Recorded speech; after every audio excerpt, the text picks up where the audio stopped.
Olá pessoal, sou o Matheus, discente do curso de Matemática e Licenciatura pela Universidade Federal de Alfenas e estou no sexto período desse curso. No período de 2018 até o início de 2020, fui bolsista do Programa Institucional de Bolsa de Iniciação à Docência, ou seja, o PIBID, e tive como coordenador o professor Dr. Guilherme Henrique Gomes da Silva e como supervisora a professora Fabrícia Rezende Freire. Hoje vou apresentar para vocês uma das atividades pedagógicas que realizamos pelo PIBID. Lembrando que todas as atividades tiveram a sua importância, porém hoje vou apresentar esse trabalho sobre os sólidos geométricos e seus volumes. Essa atividade foi ministrada na escola Dr. Emílio da Silveira, com uma turma do segundo ano, com duração de 2 horas aulas, no ano de 2019. Como a professora já estava trabalhando esse conteúdo em aulas anteriores, foi programado em uma das reuniões semanais do PIBID para que nessa data nós fizéssemos o fechamento desse conteúdo realizando esta atividade. Os objetivos dessa atividade foram trabalhar sobre o tema geral de volumes, sendo mais específico em cálculos de volumes, deduções de volumes e, consequentemente, trabalhar sobre o princípio de Cavalieri. Para então que fosse realizado essa atividade, contamos com a ajuda de um material manipulativo chamado cubo de frações.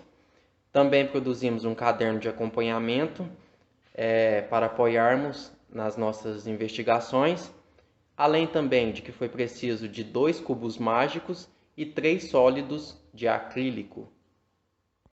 Para quem não conhece, essa imagem mostra o material cubo de frações.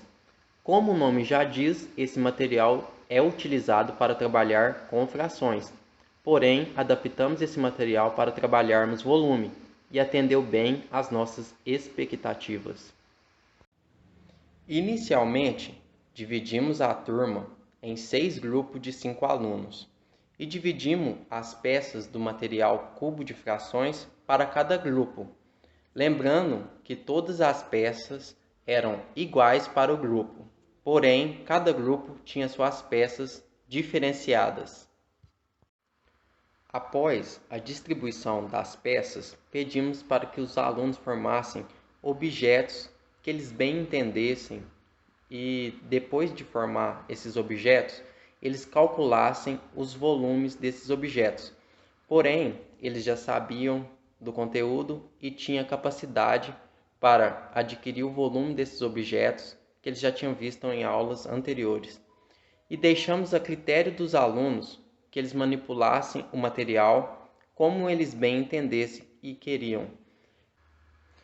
E, consequentemente, essas duas etapas faziam com que eles preenchessem as questões 1 e 2 do caderno de acompanhamento.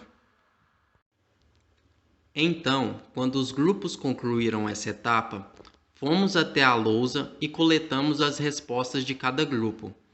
Como podem ver nessa imagem, os grupos, com suas criatividades, criaram cubos, paralelepípedos e até mesmo um sofá. E pode-se ver nessa imagem também que um grupo chegou a uma conclusão diferente dos demais. Porém, investigamos juntos qual foi o erro do grupo. E assim, solucionando esse problema e causando compreensão do erro no grupo, prosseguimos para a próxima etapa. E como foi dito que um grupo teve a criatividade de construir um sofá com as peças, acho importante agora mostrar para vocês como ficou e assim podem ver nessa imagem.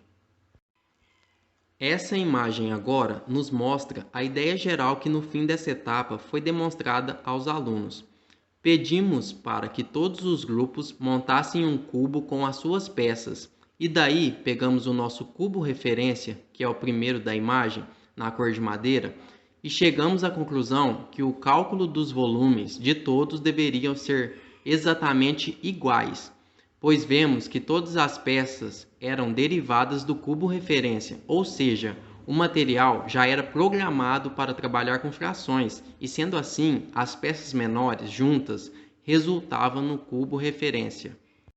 Logo após essa discussão, já aproveitamos para falar sobre o princípio de Cavalieri, que nos consiste em garantir que se um sólido que tem a mesma área da base e a mesma altura, consequentemente terão o mesmo volume, independentemente se os seus formatos forem diferentes. E para comentar sobre esse princípio, utilizamos dois cubos mágicos, como podem ver nessa imagem. Como podem ver nessa imagem, mostramos aos alunos três sólidos de acrílicos diferentes, um cubo, um cilindro e um prisma de base hexagonal.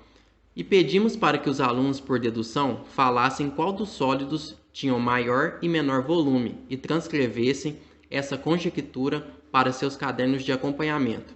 Logo em seguida, pedimos para que eles fizessem os cálculos necessários para acharem o volume desses sólidos e assim fechando as questões do caderno de acompanhamento.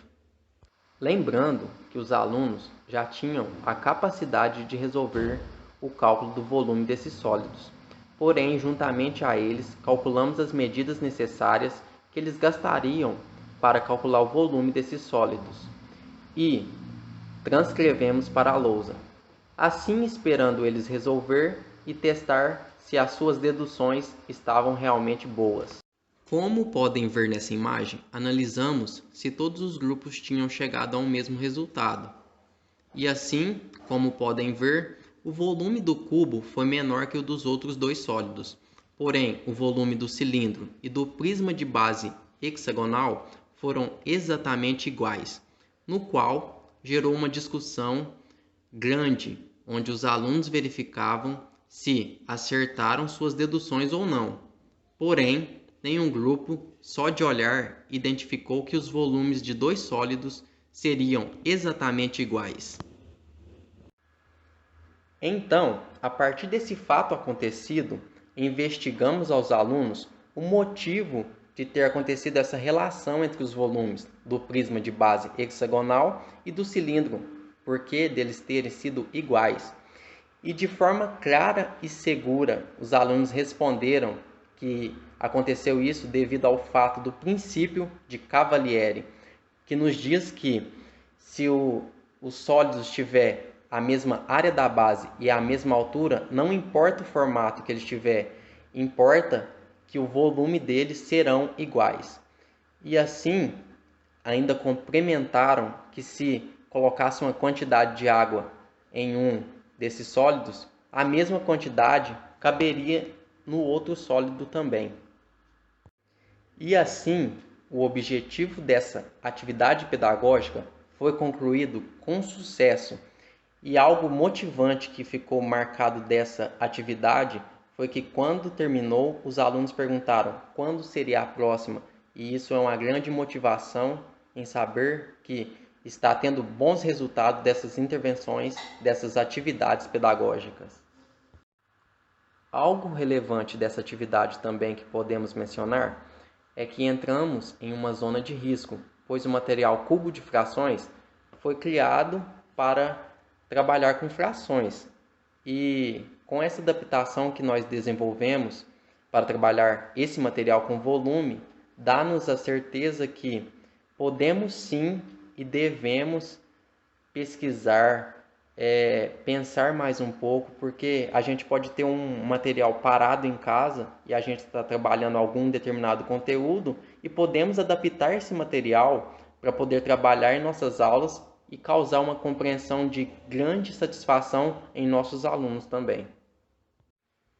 Enfim, espero que esse relato de atividade tenha contribuído em alguma área da sua vida, em alguma etapa da sua vida. Eu agradeço a todos por terem acompanhado até aqui, agradeço a todos por essa oportunidade e até uma próxima. Tamo junto!